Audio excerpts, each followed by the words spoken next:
Right, so I figured I would make a video real quick on the different types of paint and prep systems that we've used over the years. And I'm going to kind of start with Lacquer, was the old school painter method. And a lot of guys go, man, I want to go back to Lacquer. And it's like, man, you guys, there's a reason why they don't use it anymore. And it's not just because of emissions. It's because, it was a lot of more work. And some of the new stuff actually can look just as nice as Lacquer. I mean, you really couldn't, visibly tell the difference between the two. There was some good things about Lacquer. There was some really bad things about Lacquer. One of the things that we started out with was using Lacquer Primer. And back years ago, that was the main go-to for primer. And then over the years, they went to polyester. We're going to go over polyester in a minute, but we started out with Lacquer Primer. And Lacquer Primer, then you use Lacquer paints over that. Lacquer had a few different problems, and they also had Acrylic Enamel about the same time. It came out just after that. That was this is kind of back in the days of when we used to use Glasso Max before Glassorit. So PPG was a common company. Duracryl was a lacquer that they had a lot of these things in. This is going to be kind of a long video, by the way. I'm going to show all the different types of lacquer or different types of paints all the way up to today. So one of the problems with lacquer is it's really hard and it doesn't have a lot of flexibility.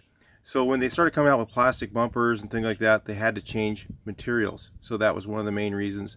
The other reason was, of course, VOCs was the reason why they getting rid of lacquer. I don't know if they still have it anywhere, but I don't think so.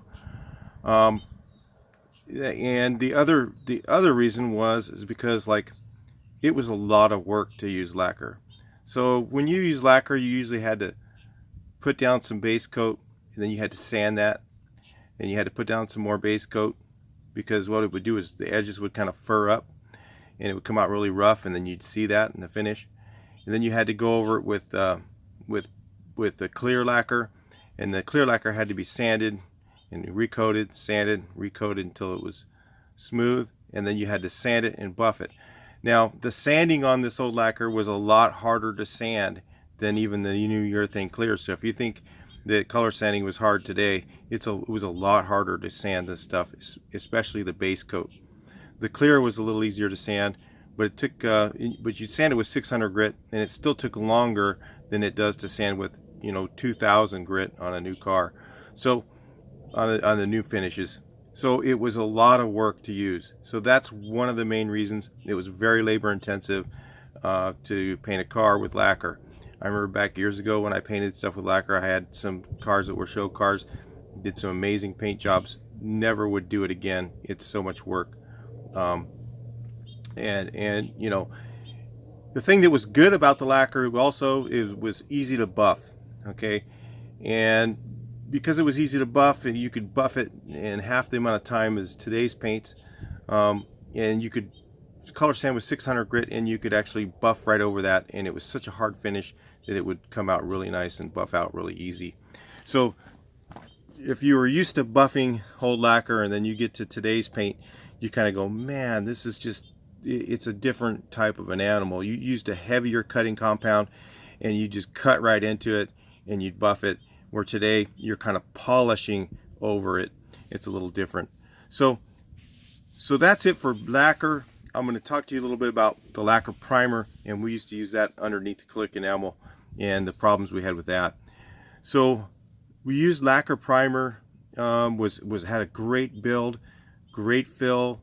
Some of the ones came in really thick, and you could load them up pretty heavy, and you could do kind of similar to what you could do with polyester primer, but you didn't quite have that same build as they do with polyester primer. But polyester primer has its problems. We're going to talk about those after that. So we used to use the Lacquer Primer. Was real quick. It dried really fast. You could go and do your repair. You could go in and base coat it with lacquer base coat, and then we started using urethane clear over that, because it just came out. That was part of the movement from to Glassomax when BASF came out with Glassomax, and they also had something called Acrylic from RM, which was their sister company. BASF owns RM and Glasserit, so Glassomax back then. So anyway, we use this as a base coat. Go over with clear. You still had to do a lot of sanding to your base. Sometimes you had to put it on, sand it a little bit, put a finer grit, and then put our last coat. You just put on it. You put a little bit of retarder in it and go over it. But if you went too heavy, it'd wrinkle. There was all kinds of problems that you had with using lacquer, that we don't really have today. So your acrylic enamel. So you go over. A lot of guys were using acrylic enamel. Again, the same problem with acrylic enamel: lack of flexibility over plastic bumpers and things like that. So they had to make a movement to the single stage urethane, which I'm going to talk about later. But for single stage colors, and then for base coat, clear coat, they had the new stuff, which is urethane. So acrylic enamel. Acrylic enamel was kind of the new go-to. We figured out we could polish it and paint it, and buff it out and make it look good. And they didn't, that was kind of a new thing back then. Everybody used to just polish lacquer, and then they figured out you could polish acrylic enamel when it was hardened and finished, and also urethane clear. But acrylic enamel became the go-to for a lot of people. Again, the reason they got rid of it is because it had lack of flexibility for plastic bumpers and stuff like that.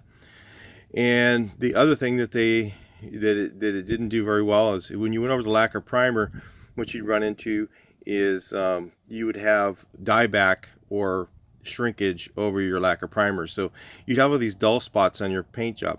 So how we got rid of that back then is we go through and paint the car once, and then let it dry, and then sand it down and paint it again. And that eliminated the shrinkage. And then you go through and then color sand it, buff it, make it look really nice. We got some really nice acrylic enamel paint jobs back in the 80s and 90s, early 90s, and it was a good way to do things, except for the problem with lack of flexibility for the plastic bumpers. So they came out with single stage urethane. I actually have cans of all this stuff, guys. Guess I got rid of some of my urethane single stage, but you don't really have a hardener for it anymore. Anyway, single stage urethane came out, and that was another thing that people used to use. The single stage urethane could polish it out, and it could be buffed. Deltron DBU or Deltron was a big product, and also Emeron was another one. But Emeron didn't really have that real big shine that I liked. I liked more of a shiny paint. So I used to use base coat, clear coat, which I used a lot of. For single stage, I would do acrylic enamel back then, and then or single stage urethane. And then for two stage, I would do everything basically with Glassomax base, or this stuff here is great. Akzo Nobel made Lessinel, also Sickens. That was when that came out. That was the shit. And so was the Species Hecker stuff. Really good paints back in the old days, and they still are now. They still make great stuff. It's just different formulations now. The things that were good about those paints back then, the base coats, is you could finish something with 220 grit sandpaper and it would fill the scratches, where today the stuff doesn't fill at all. And that's when I complain about a base coat that I don't like. Today when I shoot something, I go, damn it, you got a sand of 600 grit. But there are some better things about the stuff today than the stuff back then. Base coats wasn't one of them. I thought the base coats were really premium back in the 80s and 90s. And the clears have actually gotten way better now than they were back then. So, except for, I don't know, they had some really good stuff back then that just came out, but it didn't meet VOC regulations. So they had this stuff called, I used to use Acrylic was a base coat, and then I would put Miracle had an MC1000 clear, and that stuff was just really nice. You could buff that stuff out. It would be really easy to buff. It was a really hard finish, unlike today where they're more rubbery, and you could just buff the stuff out. It would come out like glass. It was a lot easier to work with than some of the stuff today. But you know, there's a lot more good things too about the stuff today, and some of the stuff, you know, as far as lasting and stuff like that, it can probably even last longer today with some of the material that they have out. So what we did is we figured out that the lacquer primer was having a lot of problem with dieback or shrinkage. So they came out with polyester primer, which polyester primer had great properties. You could fill in anything with it. It was basically a coat of polyester putty over your whole job, and you could sand it down. You could get it really nice and smooth. But some of the things that happened, I mean, it still is a great way to do some of the really, really bad cars. If it's all metal car and it doesn't have a lot of you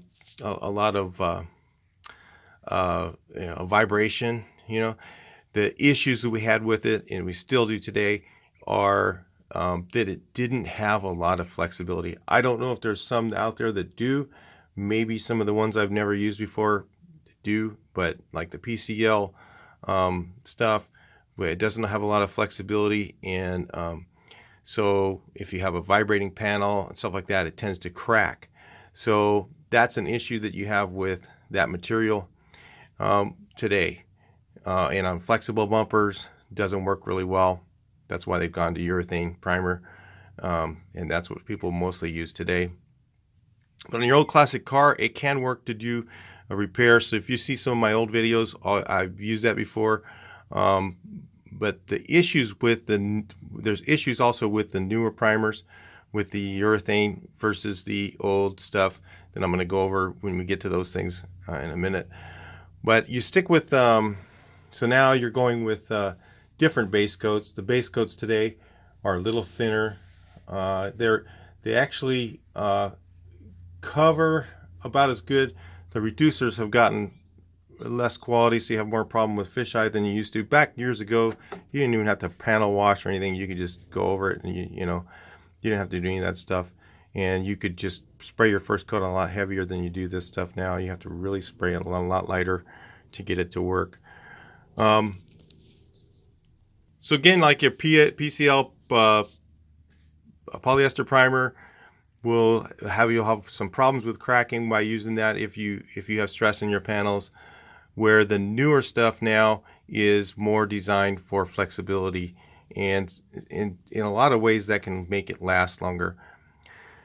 Now the takeaway from that is with your urethane primers today and some of the epoxy primers, is you don't get the same build.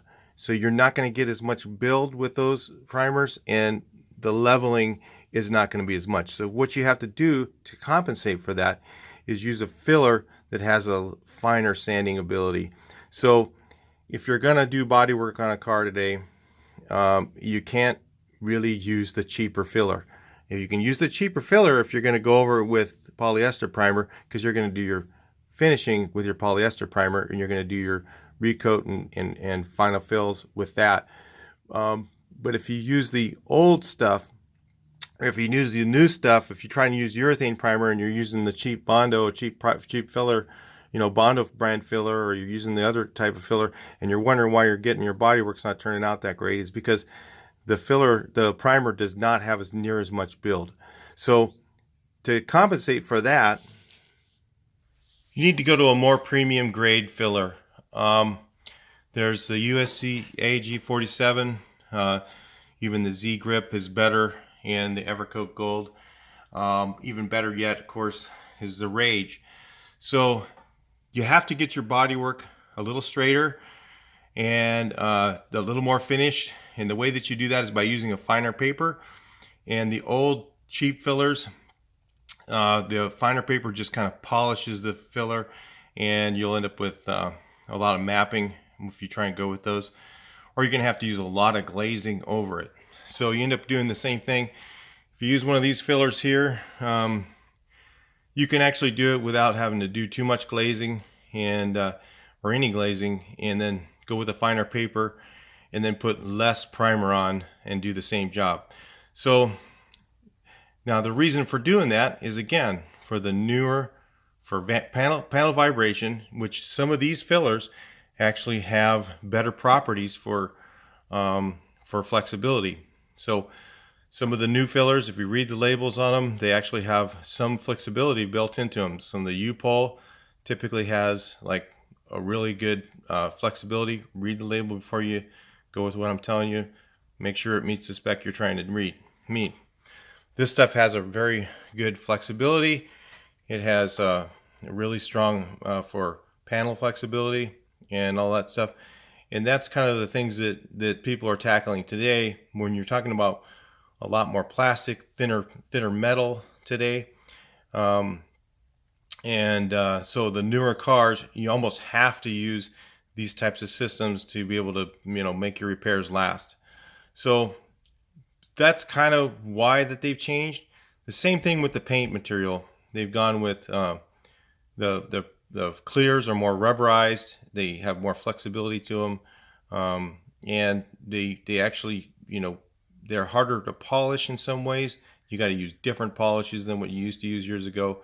You can't just go out and bust out the old rough and ready in the ebony, liquid ebony, like we used to use years ago. And it's not just because of VOC regulations that those are off the market. They just don't work the same with the new materials. So anyway, a lot of people are afraid of the water-based paints. They're required by most of the body shops now if you're doing a big volume, especially in big cities and in California. It's really not bad. The stuff works. I don't use it myself because there's no real need to when you're doing restorations.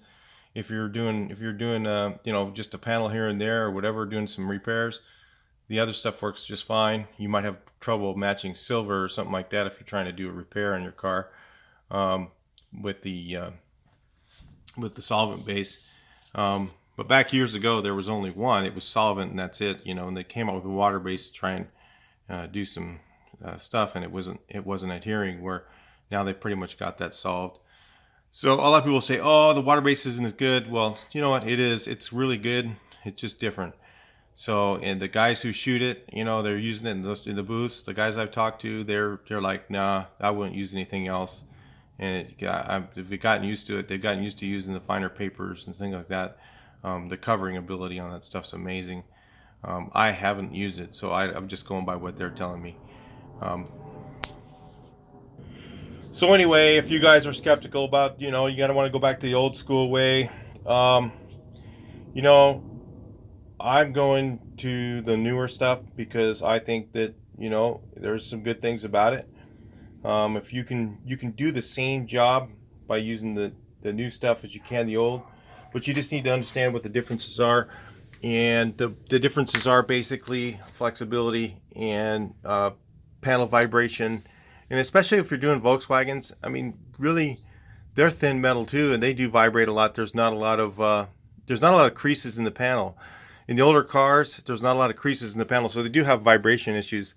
Maybe not near as much as a flexible bumper does, but they, having a more flexible material on your car actually can, be a good thing. There's, it's a little more getting used to. It's not harder or worse. It doesn't last any less or longer, but it's just different. So anyway, it's just a couple things I wanted to go over. If you guys are old school people, or maybe you want to know what the old school was like and why it's different, this might help you understand why the things are the way they are today. And a lot of it's, it's not just emissions. It's some emissions, but it's also a lot of, the spray guns is definitely emissions, but the materials is probably more for today's, cars being thinner metal, and that, there's a lot more vibration going on, and the flexible materials actually work better for that. So yeah, it's a pain in the ass using 600 grit, and that's where I draw the line. So a lot of times I don't like to use that real fine paper. So, I'll do things like put on sealer and stuff like that, or, put on a coat of sealer, 2 coats of sealer, and then just go over it with finer sandpaper if I'm going to use, metallic or something like that.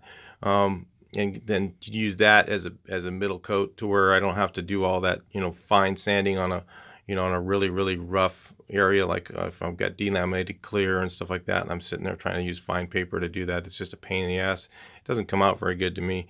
But there are some issues, with that. And the guys in the body shops today, they know what they are and they deal with them pretty well.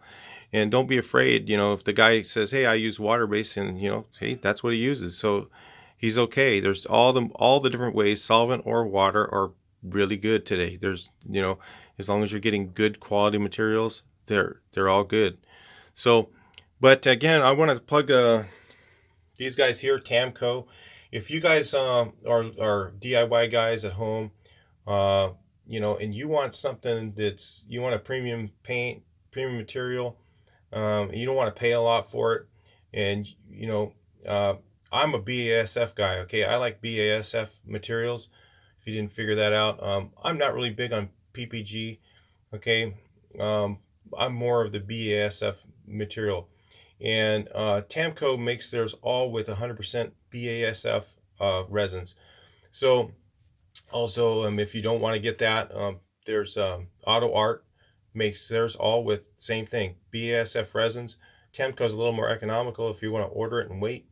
But if you're someplace where you have to get something right away, those brands are actually really nice and inexpensive versus using Glycerit or RM, which is pretty damn pricey now. And there's also what's it called, Limco, which is not bad. And I haven't used it, but it's also BASF material, so it's a little cheaper.